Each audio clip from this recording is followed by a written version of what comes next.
The metallic tapping bleeding through Gideon's headphones at 2:14 a.m. wasn't a loose track joint, it was 3 short strikes, 3 long, 3 short. He froze, his hand hovering over the equalizer board in his cramped, unlit apartment. As an acoustic analyst for the MTA, his graveyard shift consisted of monitoring miles of subterranean audio feeds for structural anomalies. He was used to the groans of settling concrete, the screech of iron, and the scuttling of rats. But this was human, deliberate, and desperate. He slammed the gain slider up, isolating feed 414. The rhythmic clinking echoed through the digital static. It was coming from the abandoned City Hall station loop, a sealed architectural relic buried beneath Manhattan. Gideon grabbed a legal pad and began transcribing the strikes as they shifted from a standard SOS into a frantic, spelled-out message. TRACK2. CHINED. 3 a.m. EXPRESS. Gideon checked the MTA master schedule on his second monitor. The 3 a.m. Maintenance Express, a massive, automated freight train carrying steel rails, was scheduled to barrel through the City Hall loop in exactly 46 minutes. He snatched his cell phone and dialed transit dispatch. The line clicked open. Gideon rapidly explained the Morse code, demanding an immediate halt on the downtown 6 line. The dispatcher sighed, a heavy, dismissive sound. City Hall is sealed, Gideon. The acoustic sensors down there have been glitching all week. I'm not halting the entire night grid for a ghost echo. The line went dead. Gideon stared at the disconnected screen. He was completely alone. If dispatch wouldn't act, he had to trigger a manual track fault to force the automated train to brake. He dragged a terminal window across his desktop and began tunneling into the MTA's legacy switching network. His fingers flew across the mechanical keyboard, inputting override commands he hadn't used since training. Through his headphones, the audio feed from City Hall shifted. The frantic, metallic tapping of the victim abruptly stopped. A new sound registered. Heavy, wet footsteps echoing against the Guastavino tile vaults. Someone else was down there. The kidnapper hadn't left. Gideon held his breath, pressing the headphones tighter against his ears. The footsteps grew louder, approaching the rusted acoustic sensor mounted on the station wall. A sharp scrape of fabric. The heavy breathing of a man standing inches from the microphone. Gideon's pulse hammered in his throat. He typed faster, running a brute force script against the track 2 signal relay. The firewall rejected his credentials. The system demanded a secondary authentication protocol he didn't have. He pivoted tactics, pulling up the environmental control schemas. If he couldn't stop the train, maybe he could flood the track and trigger the water sensors. He routed his connection through an insecure maintenance node. As the progress bar crawled, a sharp, deafening strike hit the microphone in his ears. Gideon flinched, ripping the headset halfway off. The kidnapper was tapping directly on the sensor lens. It wasn't a frantic plea. It was a slow, methodical rhythm. Gideon pulled the legal pad back. He jotted down the letters as the heavy strikes translated in his mind. I-S-E-Y-O-U. A cold spike of adrenaline hit Gideon's chest. The network terminal on his screen flashed a warning. Incoming connection. The audio feed wasn't just broadcasting to him. The connection was bidirectional. The kidnapper had tapped into the MTA network to monitor the sensors, waiting to see if anyone would try to intervene. And Gideon had just lit up the grid with his override attempts. The tapping through the headphones started again.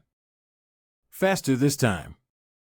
Gideon transcribed it, his hand shaking. 421, WEST. Gideon's eyes darted to his own front door. He lived at 421 West 47th Street. The heavy footsteps on the audio feed didn't fade away. They just stopped. A low, distorted chuckle crackled through the headset, followed by the unmistakable sound of a heavy iron door slamming shut. Gideon frantically checked the network logs. The killer wasn't in the City Hall station anymore. The audio feed was running on a digital delay, looped through a proxy server. The kidnapper had left the victim tied to the tracks hours ago. The killer had set a trap, waiting to trace the IP of whoever tried to save them. The digital clock on the bottom of his screen read 2:51 a.m. 9 minutes until the freight train hit the loop. A floorboard creaked in the hallway outside Gideon's apartment. He shoved his rolling chair back, the wheels catching on the cheap rug. He was unarmed. His apartment was a fourth-floor walk-up with a fire escape rusted shut. He looked at the terminal. The water sensor bypass was at 80%. If he stopped typing, the script would time out. The train would crush the victim.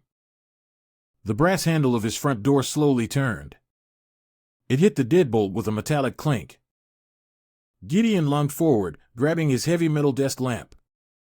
He ripped the cord from the wall, plunging the room into darkness, illuminated only by the harsh blue glow of the monitors. He crept back to the desk, keeping his eyes locked on the door. He reached out with his left hand, blindly finding the keyboard. He hit the continue prompt to keep the script running. A heavy fist slammed into his door. The wood splintered around the frame. "I know you're in there," a muffled, gravelly voice bled through the wood. Gideon hit the keyboard again. The terminal prompted for a final manual routing number to trip the flood sensors. He had to type a 12-digit sequence from the physical MTA manual. He yanked open his bottom drawer, frantically feeling in the dark for the heavy spiral-bound book. Another massive blow hit the door. The top hinge groaned, screws tearing out of the drywall. The killer was using a crowbar. Gideon found the manual. He dropped it on the desk, flipping pages wildly. He couldn't read the text in the dark. He grabbed his phone, turning on the flashlight, clamping it between his teeth. He found the City Hall schema. The door bowed inward. A sliver of hallway light pierced the dark apartment. A crowbar jammed into the gap, prying the frame apart. 2:56 a.m. The headphones, resting on the desk, began to emit a low, rumbling vibration. The 3 a.m. express was entering the tunnel network early. The victim started screaming, the sound clipping the audio peaks. Gideon typed the first 6 digits. 4-0-9-8-2-2. The deadbolt snapped. The door kicked open, slamming against the wall. A massive silhouette filled the frame, stepping into the blue light. The man held a rusted steel pipe, his face obscured by a pulled-down baseball cap and a heavy jacket. Gideon didn't look up.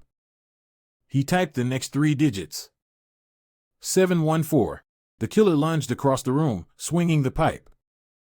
Gideon threw himself backward, the heavy steel smashing into his primary monitor, showering the desk in sparks and shattered glass. Gideon scrambled across the floor, his back hitting the radiator.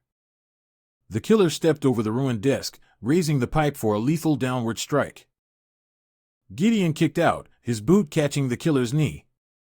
The man stumbled, the pipe crashing into the drywall inches from Gideon's head. Gideon scrambled up, grabbing the heavy brass base of the broken desk lamp. He didn't swing at the man. He lunged for the secondary monitor, still glowing on the edge of the desk. He slammed his bloody fingers onto the keyboard. 901. He hit enter. The killer recovered, grabbing Gideon by the back of his hoodie and hurling him across the room. Gideon crashed into the coffee table, splintering the wood. The killer raised the pipe again, stepping in for the kill. From the secondary monitor, the terminal flashed a bright, solid green. Fault detected. Emergency brake engaged. Through the headphones lying on the floor, the deafening, metallic shriek of a massive freight train locking its wheels echoed through the room. The screech lasted for 10 agonizing seconds before grinding to a complete, shuddering halt. The victim was sobbing. They were alive. The killer froze, the pipe hovering in the air. He looked at the green screen, then down at the headphones. He realized he had lost. The game was over.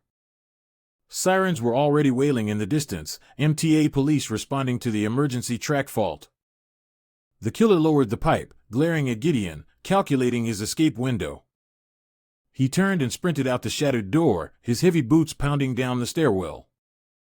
Gideon stayed on the floor, blood dripping from his hands. He pulled the cracked headphones toward him, slipping them over his ears just in time to hear the heavy steel doors of City Hall finally cut open.